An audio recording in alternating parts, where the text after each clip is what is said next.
안전한 대한민국, 우리 국민들의 직업, 그리고 국민들의 생활 이런 것들이 안전이라는 곳에 잘 관리되어야 한다고 생각합니다. 그리고 정치의 최종의 임무와 목적도 국민의 안전과 민생의 안전이라고 생각을 하거든요. 그래서 지금 우리 시대의 가장 핵심적 키워드는 안전이다. 저는 이렇게 생각합니다. 예, 안녕하세요. 더불어민주당 하남시 출신 국회의원 최종윤입니다. 반갑습니다.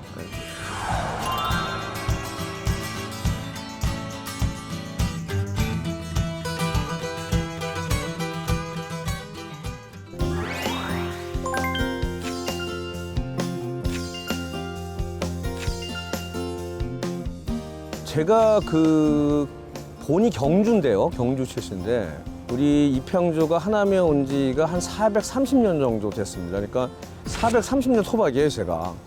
저의 어린 시절, 그리고 이후의 성장 과정에서 저는 하남을 떠나본 적이 없습니다. 나의 미래는 어떻게 할 것인가, 나는 어떻게 살아야 되는지, 이런 무한한 상상과 무한한 생각을 했던 곳이에요. 제가 이 정치를 함에 있어서도 하남을 가장 잘하고 하남을 가장 사랑하는 사람이라고 생각이 들어요. 최종윤 하면 하남을 떠나서 생각할 수 없는, 정치인들이 통상하는 혁예산하지 않고 내 젖줄과 나의 생명의 근원을 찾는 정치를 할 수 있는 그 근본, 하남입니다. 그래서 제가 첫 번째 키워드로 하남 토박이를 꼽았습니다. 저희 또래 유월항쟁은 굉장히 많은 사람들이, 그 사람이 항쟁에 참여했든 안 참여했든, 그리고 거기에 주도적으로 했든 주도적으로 하지 못했든 굉장히 많은 인생의 전환점을 아마 줬을 겁니다. 그 근원은 저희 80년대 학생운동을 했던 사람들이 학생운동에게 뛰어들었던 근원은 5.18 강주예요. 대학을 처음 들어갔는데 도저히 제가 생각했던, 도저히 상상도 못했던 일들이 우리나라의 한 지방에서 벌어졌고, 그 참혹한 그 광경을 비디오로 통해 봤지만 볼 수가 없었습니다. 운동에 뛰어들지 않을 수가 없었고 고민하지 않을 수가 없었습니다. 그때 직장인들이 호원철배 독재차도 같이 따라 해주시고, 아주머니들이 김밥 사다 주고, 그리고 굉장히 특징적인 건 비폭력 평화투쟁입니다. 이것이 근거가 돼서 이후에 강우병 촛불 시위라든지 그다음에 탄핵 촛불혁명의 근간이 됐다고 생각합니다. 저에게 유월항쟁은 저의 인생의 운명이었고, 그리고 그것이 이후에 제 삶을 확실하게 자리매김하는 근거가 됐습니다. 저는 절박해야 합니다. 지금 우리는 굉장히 어려운 데 있거든요.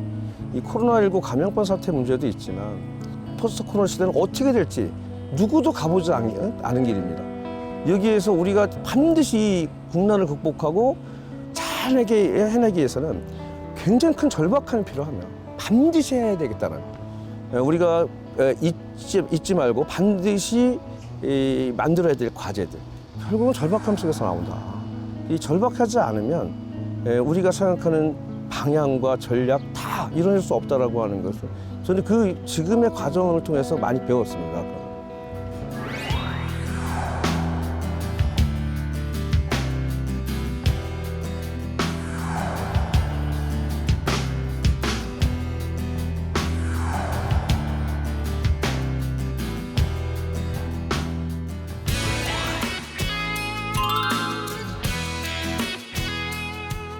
정치는 국민의 행복을 만들어주는 겁니다.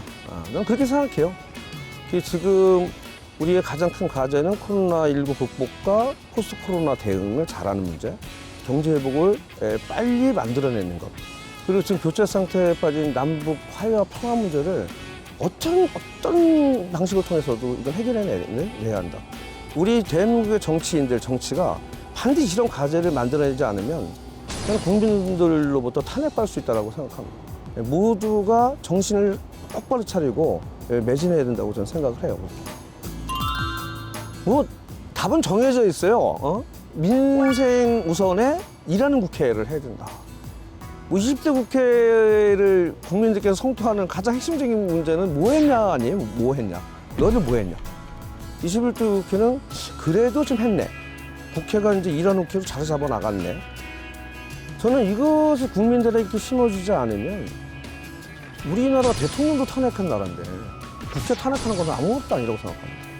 저는 이런 국민들의 준엄한 명령을 답해야 하고, 일하는 국회를 말로만 하는 게 아니라 시스템으로 정비하고 법으로 정비하고, 그리고 실질적으로 정책과 집행으로 답을 해야 된다고 생각하거든요.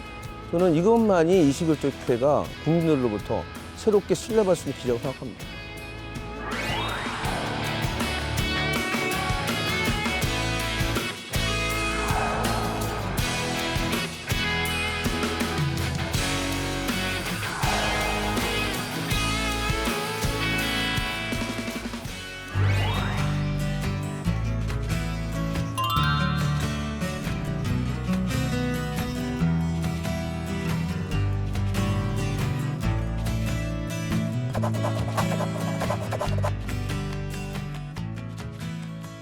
우리가 방역, K방역이라고 불릴 정도로 잘했던 것은 기존에 뭐 사스나 메르스에 대한 대응 체계를 갖추면서 그 노하우를 축적하면서 새로운 매뉴얼을 잘 만든 거거든요. 그런 것처럼 선제 대응은 굉장히 중요합니다. 이 25년, 30년을 대비한 선제 정책, 그리고 선제 대응을 해야만 미래의 새로운 희망을 만들어낼 수 있고, 미래에 우리가 살 수 있는 기본 터전을 만들 수 있거든요. 경제적인 문제, 복지국가의 문제라든지, 남북 화해와 평화와 하해 체제의 성립이라든지 여러 가지 문제가 있지만, 저는 그중에 가장 큰 문제 중에 하나가 인구라고 생각합니다. 인구 문제라고 생각합니다.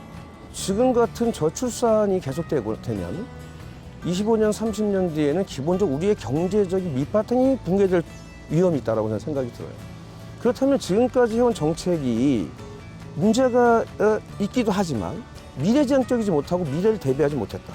출산 장려 정책이 지금 먹혀들지 않고 있습니다. 젊은 사람들한테. 그 지원이 가장 집중되는 거는 세 자녀로부터 굉장히 많은 지원이 되는데 한 명도 안 낳는데 어떻게 세 명부터 하겠어요, 이거를. 저는 근본적으로 바꿔야 된다고 생각합니다. 그 다음에 지역 소멸로 나타나는 있잖아요. 지역적 불균등한 인구 분포의 문제도 있어요. 출산 정책을 제대로 지금과 같은 과정이나 패러다임을 전환시켜서 해야 된다.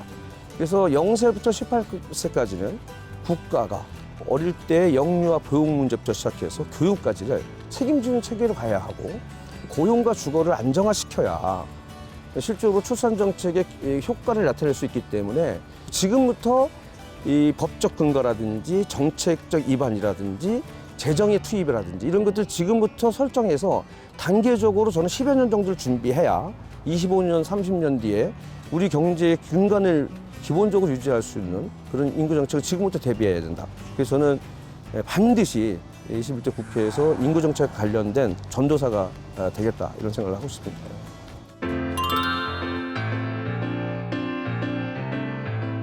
최종윤이 처음에 국회의원 됐을 때 굉장히 못할 거라고 생각을 했는데, 그래도 가만히 보니까 옳은 일, 꼭 해야 될 일, 그리고 반드시 이루어야 될 일을 다는 못해서도 그래도 남 눈치 보지 않고 자존감 잃지 않고 꿋꿋하게 어느 정도는 해왔다 싶네.